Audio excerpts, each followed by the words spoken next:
Hello everyone, আমি Annie আর সবাইকে welcome করছি আমার পেজে নতুন আরেকটি ভ্লগে। আর সবাইকে দিচ্ছি এত এত ভালোবাসা। কেমন আছো তোমরা সবাই? আমি তো বেশ ভালো আছি। তোমাদের সবাইকে আমি আগের ভ্লগে বলেছিলাম যে 2 দিন পর পুজোতে আমরা শিলিগুড়ি যাচ্ছি। তো সেটা ফাইনালি ডিসিশন হলো আর আমাদের টিকিটও হয়েছে, কিন্তু জানো তো টিকিট এখনও পর্যন্ত ওয়েটিং লিস্টে, মানে কনফার্মেশন পাইনি। যদি ওয়েটিং লিস্টের 4 আর 5 নাম্বারে, কিন্তু বাড়ি যাওয়ার জন্য পুজোতে মনটা এত বেশি ছটফট করছে। আমি শুধু দিন গুনে যাচ্ছি কবে সেই তারিখ আসবে বাড়ি যাওয়ার, আর কবে সেই পুজোর আনন্দটা ওখানে গেলে পাবো। এখানে থাকছি ঠিকই, কিন্তু পুজোর আনন্দ বলো আমেজ কোনো কিছুই বুঝতে পারি না। এটা বড় দুঃখ হয় আমার যে কেন এখানে আছি, পুজোর আমেজ কোনো কিছুই বোঝা যাচ্ছে না। প্রথমে আমরা শিওর ছিলাম না যে বাড়িতে যেতে পারবো কি পারবো না। তারপর যখন আমি একটু ওকে ফোর্স করলাম যে না পুজোতে বাড়ি যেতেই হবে, তখন যে ও কিছুটা রাজি হয়েছে। তো বাড়িতে যেহেতু যাব, আগে থেকেই গোছগাছ সব কিছু করে রাখছি, ব্যাগও মোটামুটি গোছানো শেষ।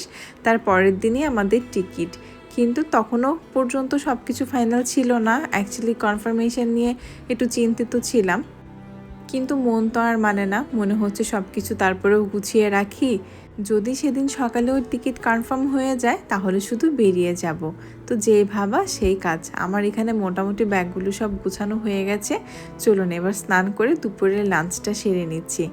আর বাড়িতে যাব পুজো বলে কথা, নিজের একটু গ্রুমিং আপ তো করতেই হয়।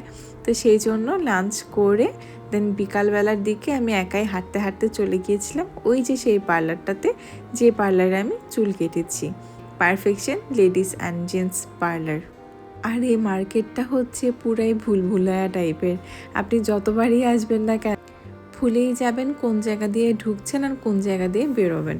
তো আমি এখানে আইব্রো প্লাক করব, আর হচ্ছে ওয়্যাক্স নিব, আর পায়ের জন্য পেডিকিউর, ব্যাস।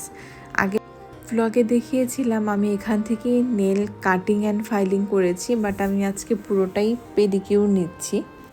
পরের দিন সকালবেলায় যেহেতু ট্রেন, মানে 7:40 ট্রেন, খুব তাড়াতাড়ি বাড়ি থেকে বের হতে হবে, ওইটাও চিন্তা করছি। তো তখনও পর্যন্ত আমি পার্লারে ভাবছি কখন বাড়িতে যাব, আর বাকি যে গোছগাছগুলো আছে ওগুলো কখন গোছাবো।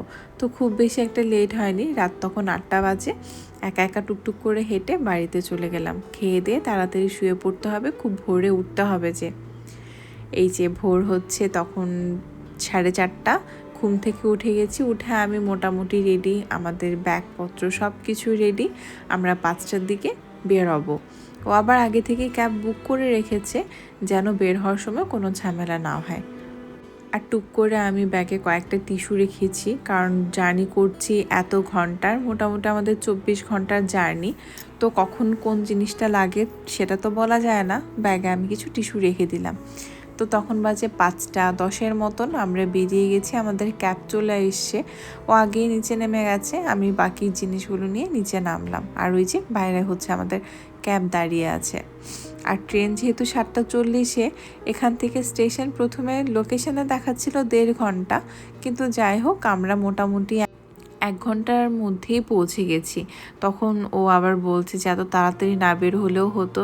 আমি বললাম যে ঠিক আছে, নতুন জায়গা, যদি কখনো কোনো কারণে লেট হয়ে যায় তার থেকে বরং আগে পৌঁছে যাওয়াটাই ভালো।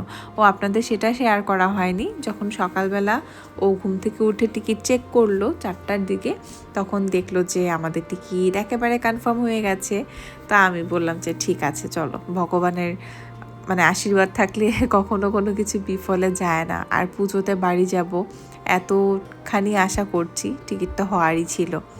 রাস্তায় তখনও প্রচণ্ড ট্রাফিক। আর বলতে বলতে এই যে আমরা চলে এসেছি হচ্ছে আমাদের টার্মিনালে। অনেকক্ষণ ওয়েট করার পর ট্রেনে উঠেছি।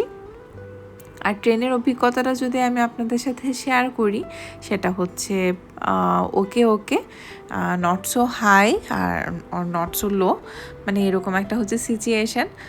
কিন্তু কিছু করার নেই, বাড়ি যেতে পারছি, আমার কাছে মনে হচ্ছে এই অনেক। তো সকালবেলা ট্রেনে উঠেই হচ্ছে 1 কাপ চা নিলাম, আর এই যে দেখেন আমার অবস্থা, ভিডিও করতে করতে গেল পুরাটা। তো কি আর বলবো, দুঃখের কথা। তো সে যাই হোক, এখানে আমাদের ছিল হচ্ছে বালিশ, সাথে একটা কম্বল যেটা ইউজ করার কোনো যোগ্য ছিল না। আর এখানে হচ্ছে আমাদের একদম প্যাকেট করা ধোয়া চাদর, একটা হচ্ছে টাওয়াল ছিল, এগুলো আবার বেশ পরিষ্কার পরিচ্ছন্ন। আর এই পাশের সিট দুইটাই আমাদের ছিল, আমি ছিলাম আপারে, ও ছিল লোয়ারে। যেহেতু তখনও পর্যন্ত আমাদের আশেপাশের সিটে কেউ আসেনি, তো স্যার এখানে শুয়ে শুয়ে গেমস খেলছেন আর আমি বাইরের ভিউটা এনজয় করছি। আর তখন সকালবেলা আমি চিন্তা করছি যে ট্রেনের মধ্যে আমার জীবনের প্রথম আমি 24 ঘন্টা কাটাতে যাচ্ছি, জানি না পুরাটা জার্নি কেমন হবে, এই ভেবে ভেবে হচ্ছে আমি বোর হচ্ছিলাম। তো বিকাল গড়িয়ে হচ্ছে সন্ধে, আর ততক্ষণ হচ্ছে আমাদের ডিনারও চলে এসছে। খাবার দাবার বাড়ি থেকে কোনো কিছুই করে নিয়ে আসিনি, সব কিছু ট্রেনেই অর্ডার করে খাচ্ছি, কারণ যেহেতু 24 ঘন্টা মানে মোটামুটি 3 বেলার মিল তো নিয়ে আসা পসিবল না। এখানেই খেয়েছি, খুব একটা খারাপ ছিল না, মোটামুটি ছিল। আর এই হচ্ছে পরের দিন সকালবেলা আমাদের ট্রেন তখনও 3.5 ঘন্টা লেট ছিল, মানে আমাদের 24 ঘন্টা হিসেবে 7:40-এ নামার কথা ছিল, তখন বাজে অলরেডি 10:30, মানে ট্রেন অনেকটাই লেট করেছে। আর এই যে সব কিছু নিয়ে আমি দাঁড়িয়ে আছি কখন ট্রেন থেকে নামবো। ট্রেন হচ্ছে সেই মুহূর্তে এনজেপি স্টেশনে ঢুকছে, মানে 3.5 ঘন্টা লেট হয়েছে, মাঝখানে খুবই আস্তে আস্তে চলেছে। তো সে যাই হোক, ফাইনালি আমরা আমাদের বাড়ির স্টেশনে বলতে এনজিপিতে প্রায় 30 ঘন্টা জার্নি করার পর আমরা পৌঁছাতে পেরেছি খুব ভালোভাবে, সুস্থভাবে। বাদিকে দেখা যাচ্ছে এনজিপি স্টেশনে কাজ চলছে, মানে এটা অনেক বড় স্টেশন, তো এটা প্ল্যান হচ্ছে যে এয়ারপোর্টের মতো করে করবে। আর এখন এই স্টেশন থেকে হচ্ছে মেন রোডে বের হয়ে আসতে বেশ খানিকটা হাঁটতে হয়। আমাদের গাড়ির ড্রাইভারও চলে এসছে, আমাকে জিজ্ঞেস করছে যে বৌদিমণি কী অবস্থা তোমার। আর আমি বলছি 30 ঘন্টা জার্নি করার অবস্থার মতো নেই, তারপরেও ঠিক আছে, মানে মোটামুটি জার্নি ছিল। একটু তো বোর হয়েছি, যেহেতু এত ঘন্টার জার্নি, তো কিছু করার নেই, শুধু বাড়ি যাওয়ার জন্য ছটফট করছি। গাড়িতে উঠে বসলাম, আর বাইরের ভিউগুলো এত ভালো এনজয় করছি আমি, মানে পুজো ভাইব। শিলিগুড়িতে ঢুকার পরই আশেপাশে সব কিছুতে হচ্ছে পুজোর প্যান্ডেল, পুজোর অ্যাড। এটা হচ্ছে আমাদের পাড়ার পুজো, বাইরে থেকে দেখে এত বেশি ভালো লাগছে, তখনই মনে হচ্ছে যে আমি এখানে ছোটাছুটি মানে ঘুরে বেড়াই, পুজো দেখা শুরু করে দিই। আসলে আমরা বাঙালি, তো যে যেখানেই থাকি না কেন এই বাঙালি ভাবটা আমরা কখনো মানে মিস করতে চাই না, আমি তো আমার লাইফে কখনোই চাই না। তো যাই হোক, অনেক গল্প করতে করতে বাড়িতে চলে এসেছি।